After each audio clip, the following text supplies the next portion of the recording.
It's an interesting time for business. Tariff and trade policies are dynamic, supply chains are squeezed, and cash flow, it's tighter than ever. If your business can't adapt in real time, you are in a little bit of hurt. So how do you get full visibility and adapt in real time? Over 42,000 businesses trust NetSuite by Oracle, your AI-powered business management suite. It brings accounting, financial management, inventory, and HR all under one roof. NetSuite is the #1 cloud ERP for a reason. It's your single source of truth, giving you the data and control you need to move quickly. Real-time forecasting helps you move into the future with confidence, and with AI built in, you can automate the busy work and focus on strategy. NetSuite helps you see what's stuck, what it's costing you, and how to pivot fast. If I were running a business with a lot of moving parts, I'd use NetSuite for full control over everything. Tame the chaos with NetSuite. If your revenues are at least in the 7 figures, download the free ebook, Navigating Global Trade, 3 Insights for Leaders at netsuite.com/SPI. That's netsuite.com/SPI. Hey, I get it. You've worked really hard to build up your business, and it's doing great. So great that you need help now. The most important thing for your business is to hire the right people to support it. So how can you find amazing candidates quickly? Easy. Just use Indeed. When it comes to hiring, Indeed is all you need. Stop struggling to get your job post seen on other job sites. Indeed Sponsored Jobs helps you stand out and hire fast. And with Sponsored Jobs, your post jumps to the top of the page for your relevant candidates, so you can reach the people you want faster. And it makes a huge difference. According to Indeed data, Sponsored Jobs posted directly on Indeed have 45% more applicants than non-sponsored jobs. And it's one of the largest databases of job seekers, too, giving business owners access to a wide range of candidates. And one of the things I love most about Indeed is the job alerts feature. I get notified when new candidates apply. There's no need to wait any longer. Speed up your hiring right now with Indeed. And listeners of this show will get $75 sponsored job credit to get your jobs more visibility at Indeed.com/smartpassive. Just go to Indeed.com/smartpassive right now and support our show by saying you heard about Indeed on this podcast. Indeed.com/smartpassive. Terms and conditions apply. Hiring Indeed is all you need. You spent months building towards launch day, but when the clock hits 0, your site crashes. Bots swarm, and loyal fans rage on Reddit. That's not good. Foundr was built to stop that. Foundr is the drop platform made for high-pressure moments, stampede-proof infrastructure, verified waitlists, and bot filters that actually work. Instead of refunds and rage, you get retention and revenue. And that sounds great to me. Your next launch shouldn't be a gamble. Get Foundr's 5-step hype drop playbook and learn how to bulletproof your drop at foundr.io/playbook. Again, that's foundr.io/playbook. So how do you take an idea and then turn it into a business? And that business then generates 6 figures, multiple 6 figures. And then how do you take that multiple 6-figure business and then turn it into multiple 7 figures, millions of dollars coming in? Well, that's what we're going to be talking about today with Nathan Chan, the founder of Foundr Magazine. Somebody who was on the show a while back where he was talking about how he started this digital magazine. And now this digital magazine has turned into a powerhouse media company, and he's going to dish all that he's done to make that happen, including a lot of what he's had to stop doing, which is really interesting because I know a lot of us always are asking ourselves, well, what should we not be doing in order to grow? Or maybe you're not asking yourself that, but you should be, because there's only so many things you can do, and it's when you go all in that things start to happen. So if you're thinking of flipping to another podcast episode or another podcast in general, I would encourage you to stop, listen to this episode, stick that phone in your pocket, and enjoy and learn and grow from this conversation today. But first, of course, we need our intro. Let's do this. Welcome to the Smart Passive Income Podcast, where it's all about working hard now so you can sit back and reap the benefits later. And now your host. He learned how to dance watching YouTube. Pat Flynn. Still using a copy-paste website? Break the template trap with Framer. Whether you're overwhelmed by traditional site builders or frustrated with cookie-cutter designs, Framer gives you the freedom to create a site that's professional, polished, and uniquely yours. Framer is the design-first, no-code website builder that lets anyone ship a production-ready site in minutes. It's free to start, allowing you to browse hundreds of pixel-perfect templates or even design something on your own on a totally blank canvas. Add bold animations like appear effects, text effects, parallax scrolling, scroll animations, looping animations, and much more in seconds. The built-in AI handles the heavy lifting, generating starter layouts, and can even translate your entire site to any language. Ready to build a site that looks hand-coded without hiring a developer? Launch your site for free at Framer.com and use code SPI to get your first month of Pro on the house. That's Framer.com, promo code SPI. Framer.com, promo code SPI. Rules and restrictions may apply. Running a business means legal questions are inevitable. Is this contract or agreement solid? What can I do if a client won't pay me? Am I set up properly for taxes? Well, rather than trying to navigate all of this on your own or searching endlessly online, imagine having a law firm on your side without the high hourly rates. That's exactly what Legal Shield's small business plans offer. With Legal Shield, entrepreneurs get access to real legal support, contract reviews, collection letters, guidance on business formation, and even help handling IRS audits. Members can book consultations, upload documents through the app, and work with a provider law firm that understands small business laws in your state. You also get proactive help on tax and trademark questions so you can stay ahead of legal risks. And if a client delays payment, Legal Shield can send professional collection letters to help you recover what you're owed, all for a fraction of what traditional attorneys charge. Go to LegalShield.com/SPI or call 833-570-9980 to learn more and get big business legal support without a big business budget. That's LegalShield.com/SPI. What's up, guys? Thank you so much for listening in on episode 316 of the Smart Passive Income Podcast. I'm super thankful you're here. Thankful for all the reviews that are coming in. I appreciate you so much. And guess what? I'm not going to waste your time right now. We're going to get right into this conversation because it's a juicy one. Here we go. Nathan Chan from Foundr.com. Nathan, dude, what's up? Welcome back to the SPI podcast, man. Thanks for taking the time today. Oh, you're welcome, Pat. Thanks so much for having me, man. It's great to be back. It's 9 a.m. here in Melbourne. It's pretty sunny. Got a big day ahead of me and starting the day fresh, speaking to you.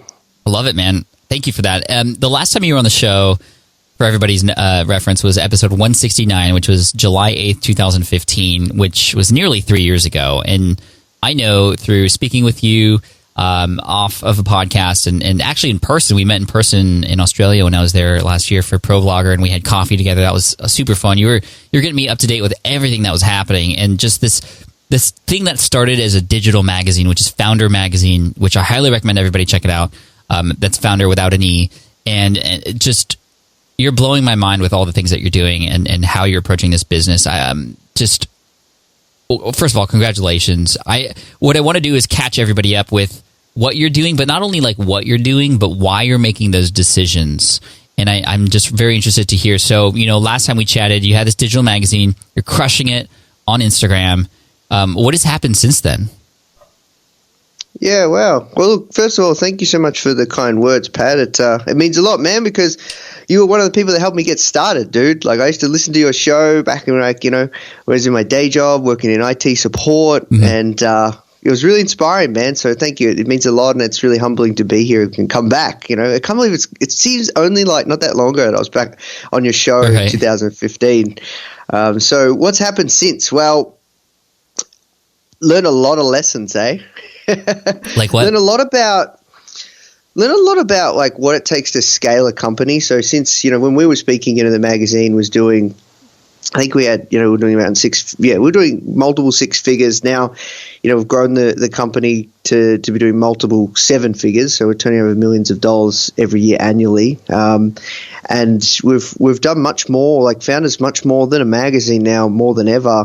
We even, we've got the domain. That was a mission in of itself, and that's a whole nother story I can tell you. We've got the domain now, Foundr.com, which I think I told you over coffee. Like that was a mission. Yeah. And then now we're really we're printing magazines as well, and now we're really just going deep on educational courses, but in a different kind of way than most, I guess, because what I realized was the reason that people come and follow and consume our content at Foundr, more than anything, is because we connect people with extremely successful founders. And I really wanted to just really capture that theme, not just around a podcast or a magazine and blog post, but really just do that with courses now as well. So what I'm really passionate about, and since we last spoke, my mission and I guess my dreams and everything I'm looking to accomplish has literally 100x. Like what I'm trying to do with the brand now is really build a household name entrepreneurial brand, like an entrepreneur, like a Forbes, and that's going to take me at least, me and the Foundr team now we have a team, we have quite a sizable team, at least another 5 to 7 years. So that's kind of, what's happening now. We're scaling up courses and we're working with what I'm looking for are practitioners that have done X thing multiple times with multiple businesses, and perhaps they don't even have a personal brand. That's probably even better, because I guess we can really showcase their story in a different light that no one's ever seen. But then also, it's just a great angle, I think, to there's a lot of educational platforms. So I'm really looking at a Lynda or a Skillshare or a Creative Live. How can we do something similar like that for just entrepreneurship and founders now? So that's kind of my vision, and to really, I guess, democratize entrepreneurial education. Let me ask you why you want to do this. Like, why go 100x? Why go to this level? Well, I just looked at it, Pat, and I was just like, look, man, well, when we spoke, I think I would have just been close or come close to launch like a course for Instagram, and that did really well, because a lot of people asking me if I wanted to do consulting, and ever since we spoke, we have over 1 million plus people on Instagram that follow the brand, and it's quite a sizable account. But I looked at the landscape, and I didn't think we were going to do courses, but I really fell in love with courses and this space. And I looked at what we're doing, and I was like, okay, well, we've got two options. We can either look to double down on courses, and if we do, obviously, I want to build something that's much bigger than me, and I just feel that if I was, I want to be kind of, I understand that there needs to be a leader, and we're trying to drive a movement here. So, like a Richard Branson with the Virgin, or a Steve Jobs with an Apple, or an Elon Musk with a Tesla. I'm happy to be the face of Foundr and a leader, but I really want to build something that's much bigger than myself, and a scalable asset that, if something were to ever happen to me, the brand can still go on, the brand can still thrive, the brand can still really help people. So I looked at that landscape pattern, and I looked at it, and I was like, okay, well, I've got two options here. I either look to build a software product of some sort, and because we've got an amazing audience and we're helping millions of people, but I looked at it and I was like, I think what feels right is to really, look at this educational piece and how we can, do something that's a little different, and basically do what we've done with the magazine and podcast, but now get people to teach. So that was kind of the strategy. I like to model other companies, and I look at like a masterclass.com and all these other educational companies, and I draw inspiration from them. And yeah, I'm pretty big on strategy, man. So that's kind of, so I hope that answers your question. But yeah, really the why is to really build something bigger than myself, because one thing you find is it's never enough. It's never enough. You say you want to get to this, and then you get there, and I don't know. It's just like, for me now, I don't know why I decided that in that sense, but for me, I just think it'd be an amazing feeling to be able to contribute and really help facilitate, so many people's growth. And I even say to the Foundr team, like, and I don't say this to sound stupid, but like, the stuff that we're doing, we could potentially be creating the next Elon Musks of the world, and that's how we like to think about it now. So I like that. Yeah, that's kind of why going 100x, because I think, to me, I literally have no choice now, man. Yeah, that's crazy, man. Because last time, 6 figures to 7 figures, that's a huge jump, and the answer there was courses, right? Yeah, 100%. And so 7 to 8 figures, is that just triple down on courses, or is there even more planned? Yeah, to get to 8 figures, we can get there with just courses, 100%. You make it sound so easy, though. Oh no, it's not easy. There's so much work involved. It was like, oh yeah, just double down on courses. No, I know there's a lot. Like, so tell me, what are the big struggles you and your company as you are scaling are finding right now as you're attempting to do this? Well, look, I think since we last spoke, some big struggles I had was one. I think it's easy to get caught up in drinking your own Kool-Aid. And, I try and always be as humble as possible, man. But, I got into this trap thinking that, like, we could do anything and it would just kill it because we were just having so many wins. Mm-hmm. And, I think we learned some hard lessons around, like, just because if you launch a product and you don't do proper validation, that people are going to, like, really take it up and buy it, and you're going to get a great conversion. That's something that more than ever now we do very, very deep research on how we launch any product now, even if it's a magazine. Like, we're getting into physical magazines. We're doing, like, really, really deep research and really speaking and surveying relentlessly and speaking to our customers and speaking to people in our community and really, getting people to prepay for things. Like, that's one of the best things that I've learnt, man, and you do it too, like pre-sell, the art of the pre-sell. Like, I don't know, did you see what we did at the start of this year? We pre-sold 12 courses this year. We ran an early bird special, and before we even pre-sold them, we had, like, a series of surveys to find out what people's biggest problems, frustrations are within their business. And then from there, we got ridiculous amounts of response. I think over 1,000 plus responses. And then from there, we, put up a page, and for 1 week you could you could buy any of these courses at between $50 to $100, and we put up, I think it was 16 courses that you could potentially buy, and all there was a headline and 3 bullet points, and from there, that's all you got to know about the course. And there were some clear winners and there were some clear losers where people didn't really care.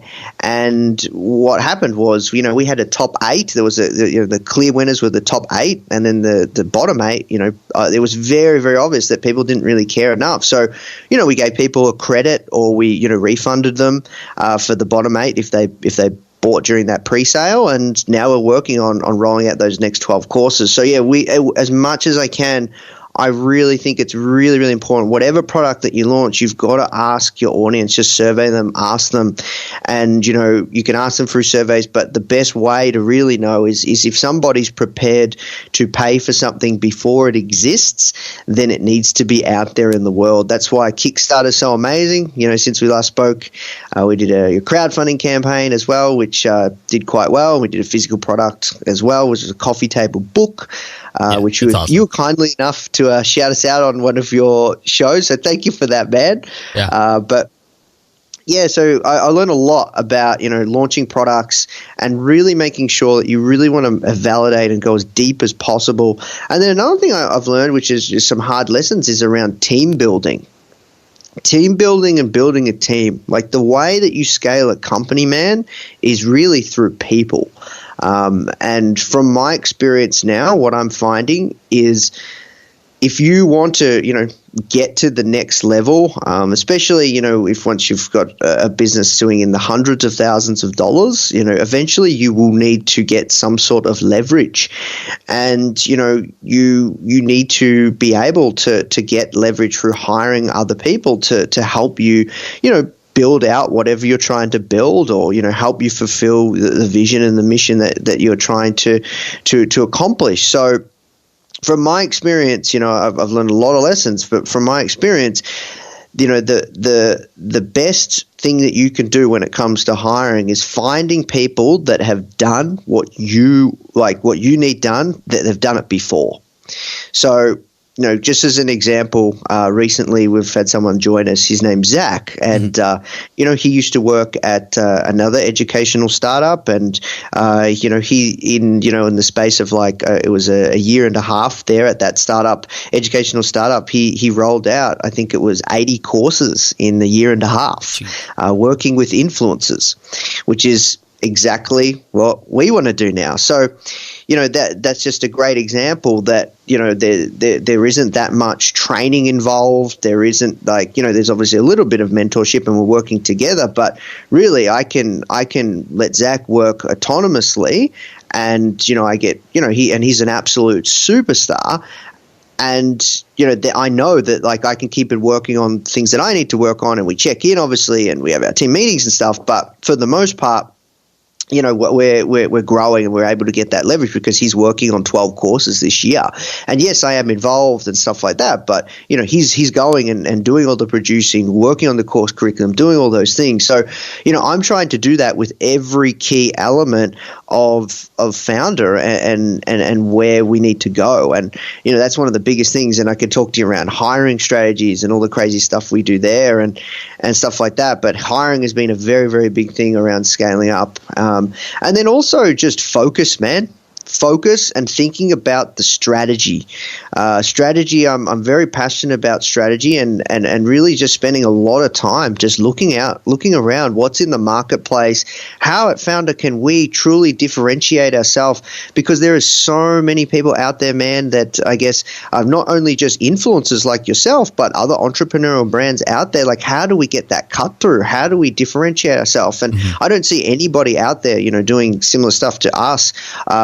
Or promoting or entrepreneurship or producing entrepreneurial courses as competition, because we're all at the end of the day just trying to help people make the world a better place. But getting that cut through is really, really key, right? Because there's so much noise out there. So just thinking about strategy in a very, very big way and really planning relentlessly. Like now, like at the start of the year, we had like a team retreat.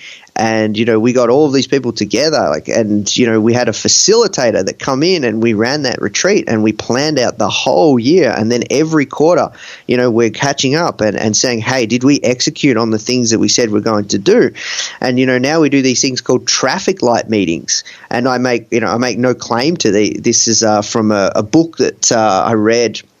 And also because I'm a part of this group called Entrepreneurs Organization, but it's a framework called Scaling Up by Vern Harnish. Fantastic book. If you're looking to scale your company, check out the book called Scaling Up by Vern Harnish. But there's this process that a lot of fast growth companies and companies that are trying to scale do, which is using a traffic light reporting system, where every week you check in and each person or team have their KPIs, X amount of email subscribers, X amount of web traffic, converting X amount of people from that web traffic. That's the web team or the content team. How many backlinks did we get? Where are we ranking for the site? The product team on X product. How many sales did we get? What's our monthly recurring revenue at the moment? What's our run rate?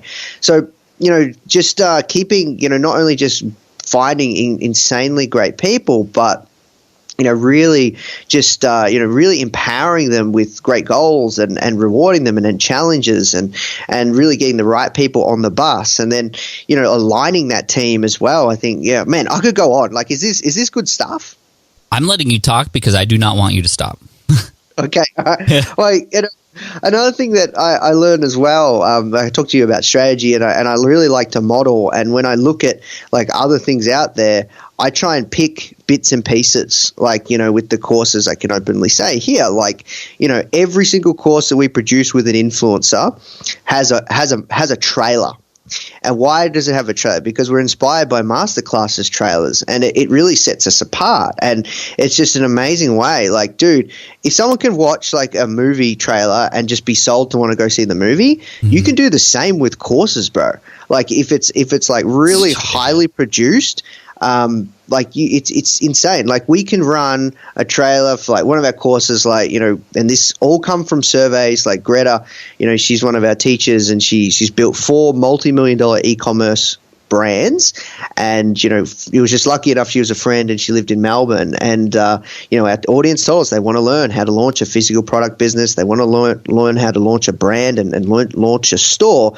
So we can run that trailer of Greta's to people that are 100% cold on Facebook, never heard of us, and people will be pretty pumped. People will be pretty excited. People will be interested to know more about this course. So I got that idea, man. I didn't come up with that idea. I got it from someone. I kind of took a piece of it. So I'm always looking at other industries, other markets. Where can I take pieces from for us to learn? I looked at, printing magazines and a lot of people doing free plus shipping book offers. We're doing free plus shipping magazines. And I looked at, what are other industries doing around that? And if people can do it for books, why can't we do it for magazines? No one's doing that. Forbes isn't doing it. Entrepreneur, Fast Company, none of these companies like publishing, media companies are doing magazines printed but giving away for free. I'm looking at all those bits and pieces and thinking of those strategies and how can we differentiate ourselves. But then when it comes back to team, I'm also looking at how can I really align our team and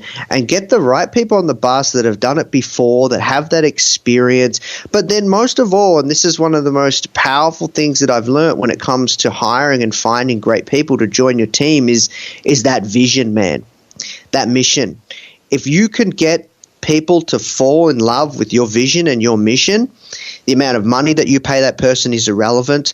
The amount of hours that person has to work to hit targets or help us all work towards that is just so incredibly powerful.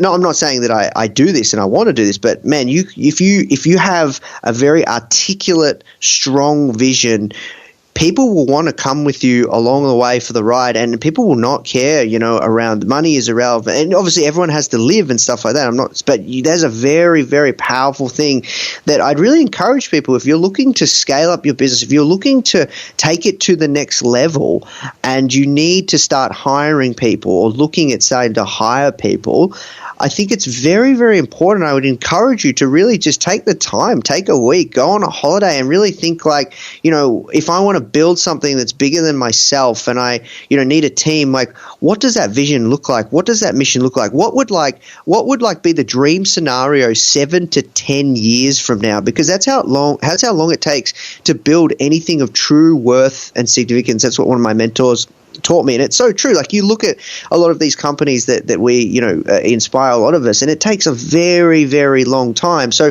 what does 7 to 10 years look like from now? What is the dream scenario? What how many people are you going to help? How many people are going to use your product? How many people are going to use your service? And track that back and really find out what excites you, what lights that fire, and then once you've worked that out, once you've found something that really sits well for you, not just I want to make 100K this year, or I want to make $500,000 this year. Why? Really go deeper and why? The 5 whys. So, and once you can find that, and once you can really communicate to someone that potentially wants to join your team, it becomes so much more than just a job. It becomes so much more than just doing work. So it's very, very, very powerful, and it's something that I've learned, which is really powerful to align your team at as well. And you've got to create values. I used to think that creating values is just a load of rubbish. And I used to look at, even at the company that I worked previously, they had a set of values and I didn't really understand it. But values are really important, man, when you're trying to build a team and because it's essentially your operating system around how you expect your team and how you expect your everyone to behave and operate off, and it's a set of rules and beliefs, right? So one of our values at Foundr is determined to deliver. So if we say we're going to do something, we do it. We had a call today, where I'm here right now. If I say to someone in my team, we'll do a launch on this product on this day, we might miss it, but we're going to work our very hardest to ship it. I think that's for me, that's a personal belief that, if I say to a friend, I'm going to meet you here or I'm going to be here for beers, I do it. So I think that's just good for me. It's my personal belief. So you can really instill that in your team and the way that you want to build and grow your company, because as your company grows, and that's how you can align your team, right? Because it's a set of beliefs that fundamentally comes from the founders, but can be crafted together with your team as well to really align you guys and find out what's important to you, and that builds a culture. And I think, I could keep going, but I'm sure you got some questions, dude. See, this is why a lot of people ask me, Pat, how many podcasts are you subscribed to? And I go, well, basically one, Sean Stevenson and the Model Health Show. And they're like, well, why aren't you subscribed to like, you know, all these other entrepreneurs? And I'm like, because I get so much value just from these kinds of interviews. Like right now when I'm talking, like I don't need to listen to other shows because I'm getting everything through these conversations and the people I'm connecting with right now. And Nathan, I'm learning right now from you too, because I'm at that level where I know I could scale and I have all these other things I want to do that are bigger than me. And so I'm thank you, first of all. And I love that you've just basically answered every question I had along the way by just continuing this conversation. So first of all, who are your mentors? Because you sound like you're a seasoned pro at this. man, we're all learning, brother. This is my first business, and like, yeah, look, I really am just, dude. I'm just doing the hard yarns. I am in the trenches with you, with everyone, just trying to work out how to do this stuff like properly, but also in a kind of way that I want to be really proud of. So, you know, proud of, you know, our team and the kind of company that we're building and the place that we're working and the kind of products and value we're providing to the world. But so I have a couple of different mentors. You know, same as you, dude. I'm so lucky to speak to the people that I do with the Foundr podcast and just these incredible founders. So I get a lot and I soak up so much there. And, you know, dude, eventually I will have to give up the Foundr podcast, and there is a plan for me to get someone else to do the interviews in the next, I'd say 12 to 18 months. Really? Wow. Yeah. Just because like, man, like if I'm going to scale Foundr, I can't be part of the product and I need to focus, and not that the podcast is a part of the product, but like I need to focus on growing the company, and there's a lot of time spent on doing these interviews well. And I think I can find someone that's like, you know, worked at NPR for like 10 years that's a better interviewer than me. So yeah, that's something that I think is important as well. Just thinking how where can you remove yourself as a CEO? But, yeah, look, coming back to your question, who are my mentors? So, yeah, obviously the people that I speak to. I have one particular mentor who is a coach as well. Like, you know, I pay him for his time, but he's absolutely incredible. His name's Mitch Harper. He's the founder of a company called Big Commerce, which is, you know, $100 million annual recurring revenue SaaS. Now he's not, I don't think he's active in the business. He's on the board still, but he like mentors founders and stuff like that. And, he's based in Sydney. So he's a fellow Australian, which I really like. And, he's a very, very smart guy. Like I speak to him frequently, like, you know, because I pay him for his time as well. You know, he's a mastermind. So like I'm learning from him. I've got another mentor that has successfully scaled his company, but then he does some consulting as well. He's here in Australia. I met him through EO.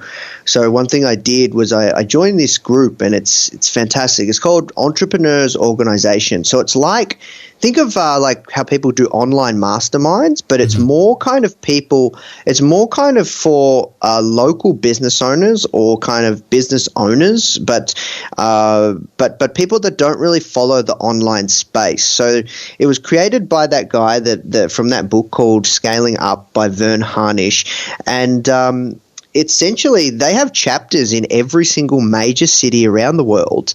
And, you know, there's, you know, your company has to be doing X amount of turnover, you know, every year to be able to be eligible to join. So there is, you know, some qualifications, you know, there's a qualification process, but, it's incredible, man. Like, you know, I catch up with my forum. So they have a whole framework around this. I catch up with my forum, you know, once a month, and the people in my forum are incredibly smart people, and they're not in the online space. Some are, like there's one that has one of the largest companies in Australia that sells hampers. So he's an e-commerce business. There's somebody that has a HR and consulting firm, but also building a HR SaaS product. There's someone that has a law and legal advisory firm. Like, so you get to learn, and you get to learn from experiences from people that have built different kind of businesses to you. So you draw a lot from there. So, you know, I've got quite and then also another one of my mentors is Daryl Wade. He founded the company Intrepid Travel that I used to work at, where I worked in IT support. I didn't love the role itself, and I was destined for so much more. But I loved the company. I learned a lot about what it takes to build a great company culture, and that's a massive company. That's like I think it's a $300 million a year turnover company. They're one of the largest adventure travel companies in the world, and I catch up with Daryl, once every quarter, once every 6 months. So yeah, I do have a lot of people that I speak to, and I'm thinking and getting challenged on strategy, getting challenged on how we're growing our team, getting challenged on, how we're trying to grow Foundr. And it's essentially like my own kind of personal, unofficial advisory board in a way. How do you create a strategy to scale?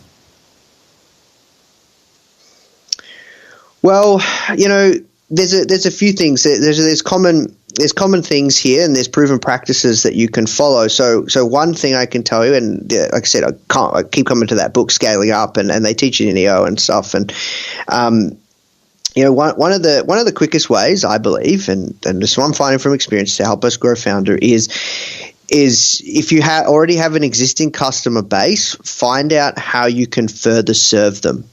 Like anyone that's listening to this right now, if you want to scale your company wherever it's at, from X to Y, A to B, look at your top 50 to 100 customers, people in your community that have spent the most money with you and your services or your products. And simply go to them, whether you ask them personally, whether you get a whole ton of them in a room, or whether you survey them, or whatever you do, just find out, how can I further serve you? And if you can sell more products to your existing customer base, that's one of the lowest hanging fruit out there, I believe.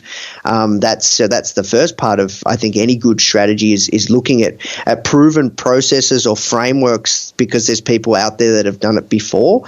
You look and learn from mentors, advisors, or whoever that have scaled companies before, and you have to come up with a strategy. Like you look at, you obviously you look to market, more products to existing customers or further serve existing customers, but then you look at how else you can, I guess, bolt on other products to gain other portions of the market.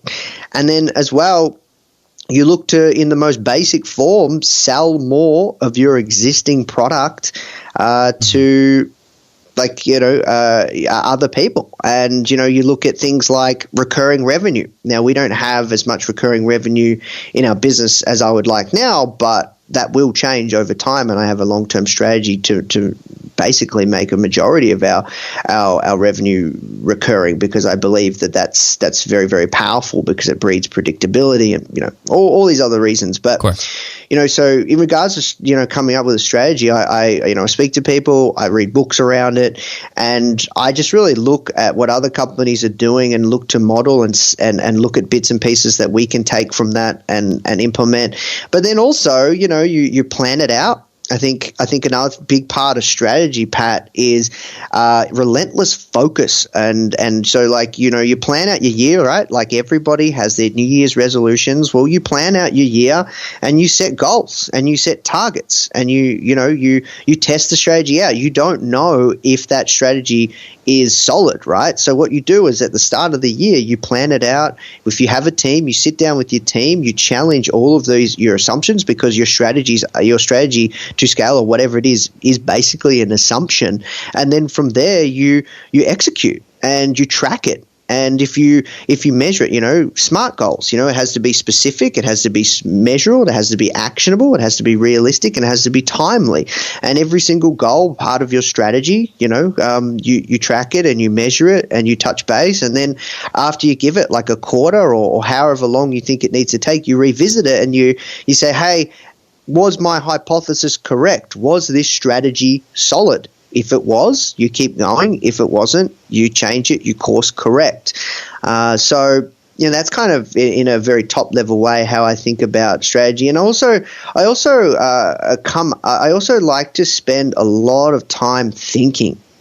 I think thinking and spending time thinking is so underrated, man.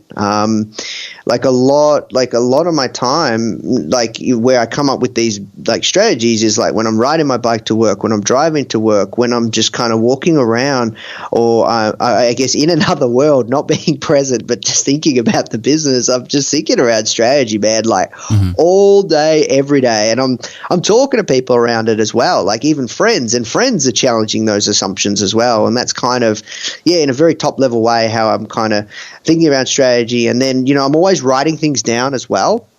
So, like, if I come up with an idea, like literally I'll give you an example. So we want to do YouTube in a big way. We haven't started yet, but like I was looking at BuzzFeed yesterday, and one thing that they did was they were doing like some of their stuff, they were doing 30-day habits. So like someone did push-ups for 30 days and they did a before and after. And I came up with an idea for our YouTube channel. What if we just get someone in our team, or like just for fun, to experiment, like doing a morning routine, like people publish it online of like what Steve Jobs' morning routine was, and like let's get someone to do that for 30 days and document it for 30 days. Like, wouldn't that be great content? Wouldn't that be fascinating content? So like that's just something that I've looking at BuzzFeed, because they are exceptional at producing content and taking a piece of what they've done and applying it to Foundr. And we're not going to do it straight away, but it's something that I've planted in my mind, and we'll revisit it, and when the time comes, we'll revisit that strategy and say, okay, well, maybe this is one of the things that we do, and it could be great content. So I hope that answers your question, man. Yeah, no, I like that. I also love how in multiple moments during this chat you've referenced a lot of other companies that you've gotten inspiration from. You just mentioned BuzzFeed. You mentioned Masterclass earlier. And you're adopting what you like about those into your own brand and business. And this helps shape the voice of what Foundr is. And it's obviously not copying, but it's just getting inspiration. I think a lot of people often don't know where to draw that line, or just, are trying to come up with something completely brand new versus like, taking something that they enjoyed from something else and then making it your own. And I really love that example that you just gave there. A couple more questions, and you're doing amazing, by the way, so don't worry about talking too much. Like, please keep going. But for me, thanks, I think I know a lot of people are. Let's go back to team building. How do you find a Zach? Great question, Zach. Look, one thing that Mitch taught me is you've got to be spending probably now, like where I'm at, you've got to be spending at least if you can, 20 to 30% of your time just meeting people and trying to find great talent. And even if you're not ready to hire that person, like getting them on a test project or working on something together, testing it out, seeing like, how it works for that person, but then how it works for you, I think that's really, really key. So the way I found Zach was actually through one of our mutual friends. Encore from Teachable. Yeah. I was having funny story. So this is a great story, actually. So I was literally, social media marketing world last year, you were there, we dinner and stuff, and lunch, not dinner, the lunch, but the Teachable guys come down, and I caught up with those guys, and they had a dinner or something. I'm not sure if you're there, I can't remember, but I don't think you were, but they had a dinner and we did drinks, and I was telling the guys what we were looking at doing and what we're working on. And Andrew, their head of growth, he was like, oh man, he's like, oh, you got to speak to Zach. Like, have you, he's like, he's got a lot of experience doing this stuff. And, that one just come from literally networking and putting myself out there. But, the same way, like a great example, like a Jeremy, he's our head of SEO, and he's got extensive experience growing websites, into the millions of organic visitors, and we haven't hit that yet. So, Jeremy's working for us. He's an absolute beast. The way I found Jeremy was literally just looking around, and I saw someone talking about his work in a Facebook group, and I reached out to him. So, it's a combination of just putting yourself out there, looking around, not looking at looking at the weaknesses or the parts that your team, where you need help, and what's going to help you execute on your vision or your goals for the year, and where you can get whatever that target is, or whether it's revenue, whether it's customers, whether it's whatever that is, where can you find great people, experienced people to fill that gap. But looking around and knowing, okay, well, I know that I need a copywriter, right? Like we know, like in the near future, we'll need like an insane full-time copywriter, and I know like that some of the best copywriters in regards to direct response work at a company called Agora. Have you heard of Agora? I've heard of Agora, yeah. Yeah, apparently, they're massive, man. So, I've spoken to a few great copywriters, and they've told me, if you want to do this properly, you should look to find someone from Agora. So, how will I go about that? I will go and look at LinkedIn and actually cold outreach to some of these people that might have a great profile and say, hey, look, want to catch up for a chat or whatever. You can look within your existing community. I think that's a great way to find great talent as well. So it's not so much putting ads out on job boards. And we do that too, and we've found amazing talented people as well. But it's a combination of putting ads out on job boards and then really looking at where some really great people work, and cold outreaching, just having a chat, or are you looking like to do any contract work or doing anything on the side? Always, it's very, very key that you do a test project with that person first, because there's a lot of people out there that might have a lot of experience, right? And they've done a lot of crazy things, but what they don't share with you or their resume is the traction of the company, how much investment the company may have had in their bank and their war chest, and how exceptional the team around them might have been. You know what I mean? So it's quite easy to let's just say, we're looking to do a Kickstarter campaign, and, somebody comes to you and says, yeah, like I've worked in a team where we did, a $5 million Kickstarter campaign. You should hire me to do this. Like, you don't know. They're not going to tell you, yeah, we had like an amazing team and we were venture funded, and we were, like we had by Andreessen Horowitz, or one of the best VC firms in the world. Like, they're not going to tell you that stuff. You know what I mean? Right. So that's why I think it's important to always, before you work with anyone, if you can, do a test project however you can. Like, before Zach and I, before Zach joined us, we did a test course. We worked together and we rolled out an influencer course, and he got a great feel for what it would be like working with us, because he's in New York and it's remote. Same with Jeremy. He helped us move the Foundr mag.com domain to foundr.com. Like, it was just literally a project. It was a couple months project. He rolled it out, and then we worked out, and we're like, okay, well, how can we make this work long term? How can we get you to work with us and join us and really help us build what we're trying to build?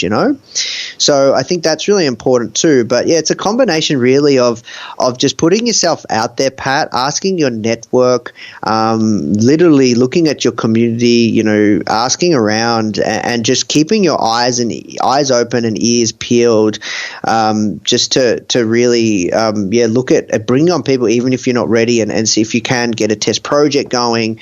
And it takes time. It really, really does take time. I don't do it, but I anticipate we will in the near future, is having even like a hiring funnel. Yeah. Like literally running Facebook ads and just having a pipeline of just insanely talented people constantly, because here's the thing, right? It's something Mitch taught me. We're talking like to build an exceptional team to scale, you need A players, right? A player. Like an A player, some people say that an A player is worth like 10 to 15 B players, just to put a scale on it, right? Yep.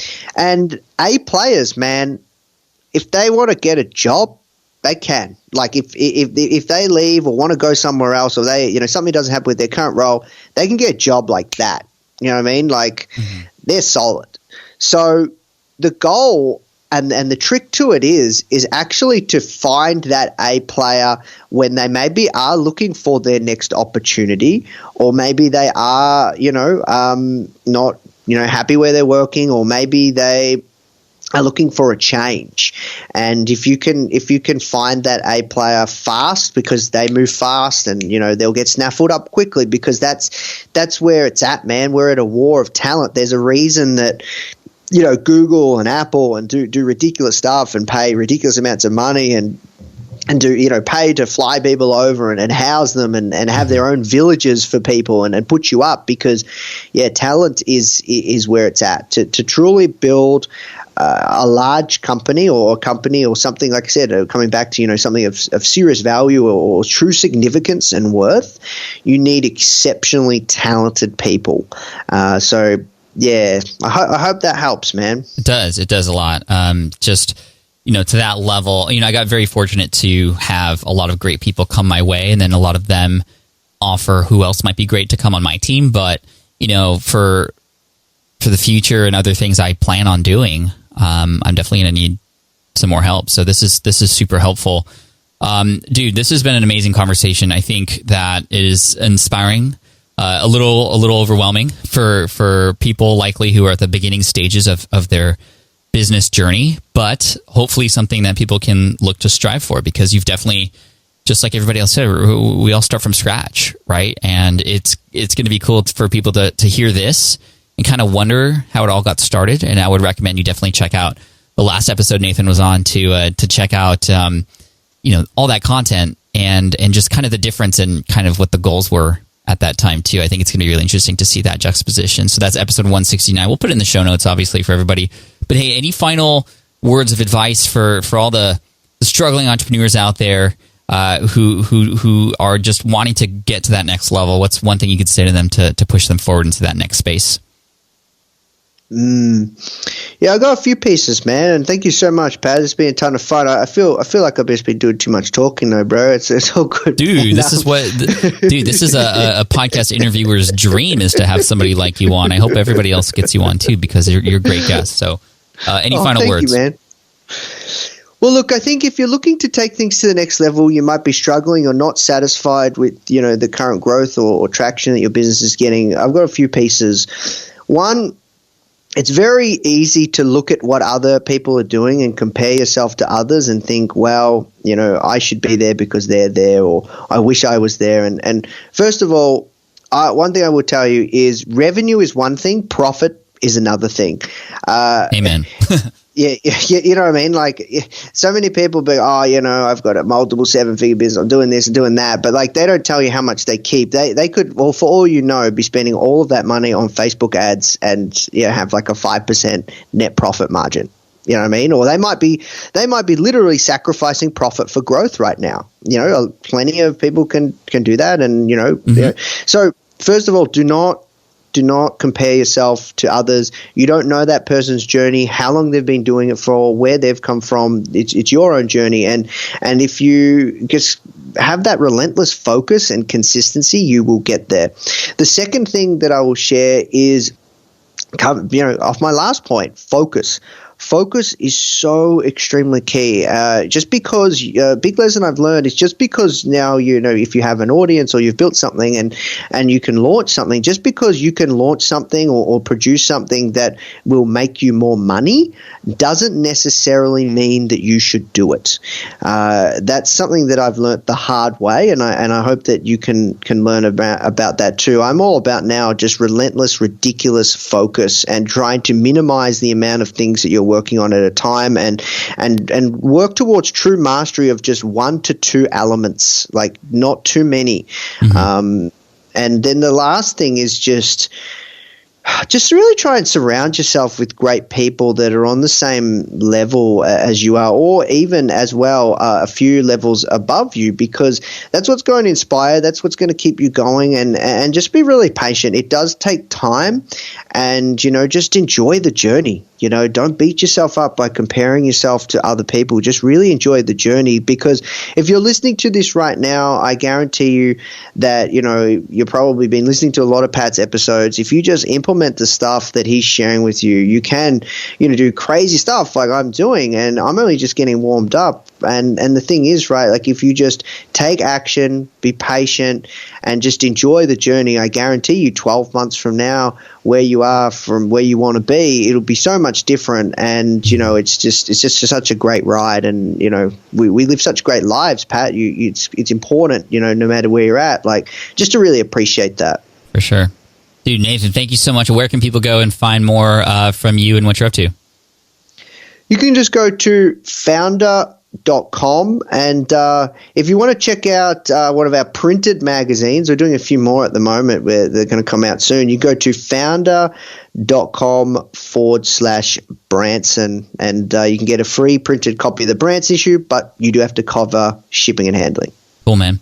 Hey, we appreciate you. Thank you, Nathan, for the update and all the amazing wisdom here, and looking forward to seeing kind of where things end up the next time we get you on the show. Oh, man, thank you so much for your time, Pat. I really appreciate it and the opportunity of coming back on. It was a ton of fun, dude. I hope you guys got a lot of value. Loved it. All right, man, take care. You too. Ciao. All right, I hope you enjoyed that interview with Nathan Chan. Again, you can find him at Foundr.com. That's Foundr.com. And if you want to get that free issue, all you have to do is pay for shipping. Just go to Foundr.com/Branson. It's like the Richard Branson. Man, what an amazing conversation, Nathan. Thank you so much. And I'm just super appreciative that in the beginning there, he mentioned that I had a big influence on him, quitting his job and getting started. And it just makes me happy. I mean, this is why I do what I do. And to be able to connect with Nathan here now on the podcast for a second time, I mean, this is just so cool. I feel so blessed. And very blessed because you are still listening to this episode. And I appreciate you for that. We talked a lot in this episode about scaling up and building a team and sort of next level stuff. And one of the most common questions I get is, Pat, how do you manage your content when you are scaling up? When you build a team, what tools do you use to help manage that process and organize everything to make sure everybody's doing what they need to do as a part of your team to get your content out there? I'm known as one of the most prolific content creators out there, and it's not without a number of tools that help me. Now, the number one tool that I can recommend to you, and actually this is something that those of you who are just starting out can use, and some of you who have multiple team members can use as well. I have a number of team members who use this tool as well, and that tool is called CoSchedule. CoSchedule. I've had the founder on the show before to talk about content creation. He's been on the SPI podcast, Garrett Moon. He's awesome. And it's an ever-evolving tool to help all of us manage our content. And not just our content on our blogs and, the podcast show notes content and stuff. It's really cool because they have a WordPress plugin that, it actually talks to the tool as a web application. And you can actually draft and create new posts in the web app for CoSchedule, which then when you go back to WordPress, they're there. And now everybody's scheduled to do their different parts to them. And it just makes the machine work. So that's the cool thing about it. But more than that, it just helps us stay organized, and they help you with managing social media posts. This is one of the things I love about this. So when you create a new draft for example, an upcoming podcast episode or an upcoming blog post, not only can you assign who does what and have dates and deadlines, and it's on your calendar and stuff, so you know when it's going out, you can actually pre-populate. You write beforehand, before it's published, the tweets that are going to go out, the Facebook messages that are going to go out, the LinkedIn messages that are going to go out. And you can actually have them be scheduled to post the day it's published, a few hours later, a day later, 3 days later, 2 weeks later. You can change the messaging, you can interchange things, and you can kind of automate this a little bit, which is pretty cool. So I highly recommend you check this tool out. They are not sponsoring this episode. I want to make that clear. I just want to mention them and share my affiliate link with you, which is something that if you go through and you purchase this and you try it out, I do get a commission as a result. So I just want to be honest and upfront about that. But if you go to smartpassiveincome.com/CoSchedule, you can go ahead and check that out and give it a shot. And it is something that we've used for, I think, over 2 years now. And I love it. I love the tool, and I know you will too. So smartpassiveincome.com/CoSchedule. And by the way, I know a lot of you have been asking me about starting a podcast. Some of you who haven't heard of my offerings before may enjoy hearing about this, but I actually have a 3-day free mini course to help you get your podcast up and running if you want to have conversations like this with others too, have a platform to help build an audience and hopefully grow a business out of that as well. If you want to check that out, all you have to do is go to howtostartapodcast.com. And that'll take you into the 3-day mini course where you'll get access to all the information you need to get a podcast up and running. And it's structured in a way that it'll make it easy for you to not get overwhelmed with all the tech stuff and all the things involved with getting a podcast up and running. It's honestly been one of the best things I've ever done. And even if nobody listened to this episode, I had an hour-long conversation with somebody, or almost an hour. And that's something you can do too, to connect with any influencers or other people in your industry. I mean, But of course, people are going to listen to the show. So if you want to start that podcast, I recommend going through my free 3-day mini course. I'm going to walk you through all the steps hand in hand. All you have to do is go to howtostartapodcast.com and you can pick it up there. Thanks, guys. I appreciate you, and I look forward to serving you in the next episode. We got a lot of good stuff coming, so make sure if you haven't done so already, now that the episode is almost over, get that phone ready and hit subscribe. And then I would actually recommend going back into the archive and looking through the titles and finding podcast episodes that might relate to where you're at in your business right now. There's 315 other episodes at this point, unless you're listening in the future, in which case there's likely more.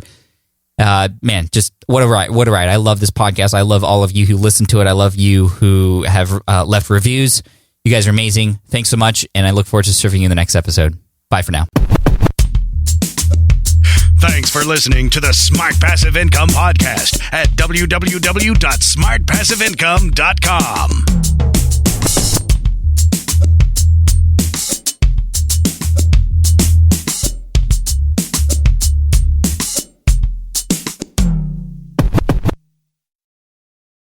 Hey, fellow podcaster, does this sound like something you've experienced? You record your podcast episode on one platform, download the files, edit in another app, then fire up a different tool just to create these social clips? Well, it can be clunky, time-consuming, and frankly overwhelming, especially for creators trying to grow. And that's why I'm excited to tell you about Riverside. Riverside is the all-in-one platform. Record, edit, and repurpose your podcast content all in one place. You just log in, record with your guests no matter where you are in the world, and just like that, studio-quality audio and high-resolution video. We use Riverside here at SPI as well now. With built-in AI, I can automatically clean up my audio, saving myself so much editing time, and it can even auto-generate clips to make promoting the show a breeze. And with Magic Clips, I can grab the best moments and repurpose them as short-form video, perfect for YouTube Shorts, TikTok, or Instagram, without re-recording a thing. So if you're tired of juggling tools and want a faster, simpler way to create and scale your content, it's time to try Riverside, built by creators for creators. Just go to smartpassiveincome.com/Riverside and use code SMART to get 1 month free on the Pro plan. That's smartpassiveincome.com/Riverside, promo code SMART. Have you dreamt about being your own boss, but still haven't made the first steps to making that dream a reality? Well, I get that. Starting a business can feel super overwhelming with legal forms, paperwork, finances. It's a lot. And that's why I'm excited to tell you about Taylor Brands. Taylor is a complete business builder designed to make launching your business simple and stress-free. You can register your LLC in just minutes, keeping your personal assets and the business assets separate from day one. From there, you get access to everything you need to get off the ground. Legal documents, licenses and permits, invoicing and bookkeeping tools, and even a 100-day business coaching program, all designed to help you hit the ground running. You'll also get a free, personalized business plan, branding tools, and so much more. And of course, listeners of this show get an exclusive 35% discount to get started. All you have to do is head to taylorbrands.com/SPI. That's TAILORBRANDS.com/SPI. Stop dreaming, start building with Taylor Brands.